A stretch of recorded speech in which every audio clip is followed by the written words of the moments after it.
बिहार की फुसफुसाहट, मगध के माध्यम से एक यात्रा। ये कहानी है रोहन की, जिसने बिहार को करीब से देखा। गंगा के ऊपर सूरज उगता है, पानी को पिघले सोने के रंग में रंगता है। पटना में सुबह का कोहरा छटता है और प्राचीन पाटलिपुत्र जाग उठता है। रोहन, जिसने बिहार के बारे में संघर्ष की कहानियां सुनी थी, आज गंगा के किनारे खड़ा है, एक नए बिहार को देखने के लिए। उसे संघर्ष नहीं, बल्कि लचीलापन, रेजिलियंस दिखाई दिया। उसे रंगीन घाट और सम्राट अशोक के समय से गूंजते मंत्र सुनाई दिए। घाटों के जीवंत रंग और सम्राट अशोक के समय से प्रतिध्वनित होने वाले लयबद्ध मंत्रों ने उसे मंत्रमुग्ध कर दिया। रोहन की यात्रा उसे दक्षिण में ज्ञान की भूमि बोधगया ले गई। पवित्र महाबोधि वृक्ष के नीचे बैठने पर हवा अलग महसूस हुई, शांति से भरी। ये वो स्थान था जहाँ सिद्धार्थ बुद्ध बने थे। उन्होंने भगवा वस्त्र में भिक्षुओं को मौन ध्यान में चलते हुए देखा, जिनके चेहरे पर एक ऐसी शांति थी जिसे आधुनिक दुनिया भूल चुकी है।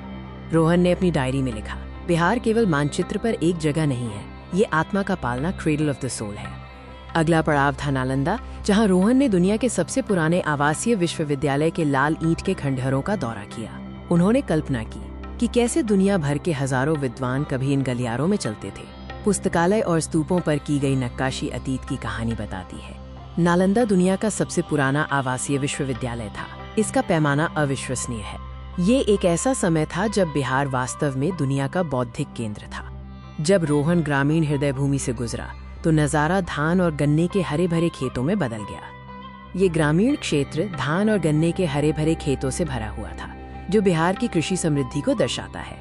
मिथिला क्षेत्र में उन्होंने महिलाओं को अपनी मिट्टी के घरों की दीवारों पर जीवंत मधुबनी कला, मधुबनी आर्ट बनाते देखा। उनकी कला में देवी देवताओं, प्रकृति और प्रेम की कहानियां थीं।